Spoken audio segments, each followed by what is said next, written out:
Infrastructure and future potential இருக்கா அப்படின்னு பார்த்தீங்க அப்படின்னா கம்பல்சரி இருக்கு. அதாவது பெரிஃபெரல் ரிங் ரோடு வந்தா ஒரு சென்னையோட மிகப்பெரிய ஒரு மாற்றம் நடக்கும். முக்கியமா இண்டஸ்ட்ரியல் ஏரியாஸ்க்கு அப்படிங்கிறது எல்லாத்துக்குமே தெரியும். அது பெரியபாளையம் நியர்பை தான் அந்த பெரிஃபெரல் ரிங் ரோடு டிராவல் ஆகுது அப்படிங்கிறதுனால டிரான்ஸ்போர்ட் ஃபெசிலிட்டிஸ் கம்பல்சரி ஜாஸ்தி ஆகும், ரொம்ப ஸ்மூத்தாகவும் எந்த ஒரு இடைஞ்சலும் இல்லாம இருக்கும். அப்படிங்கிறதுனால லேண்டோட ரேட் கம்பல்சரி அதிகமாகும். மிக முக்கியமா பாத்தீங்கன்னா எண்ணூர் போர்ட்ல இருந்து ஜிஎஸ்டி ரோடு வரையும் இது நீட்டா டிராவல் ஸ்மூத்தா எடுத்துக்க முடியும். அப்படிங்கறதுனால நிறைய இண்டஸ்ட்ரீஸ் இனிமேல் ஃபோக்கஸ் பண்ணக்கூடிய இடமா பெரியபாளையம் இருக்கும். அது போக சென்னை திருப்பதி ஆல்ரெடி தெரிஞ்சது, பல வருஷமா இது போயிட்டும் இருக்குது.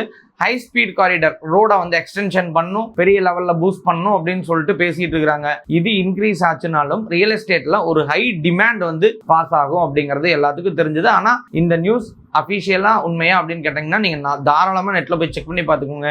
இது எப்ப இருந்தாலும் இந்த ரோடு எக்ஸ்டென்ஷன் அப்படிங்கிறது நடக்கும், இது பெருசாகும். இன்னைக்கு வாங்கி போட்டோம் அப்படின்னா ஒரு 5 வருஷம் 10 வருஷத்துல ஒரு மிகப்பெரிய ஒரு ப்ராஃபிட் அட்டன் பண்ண முடியும் அப்படிங்கிறது ரியலான விஷயம்.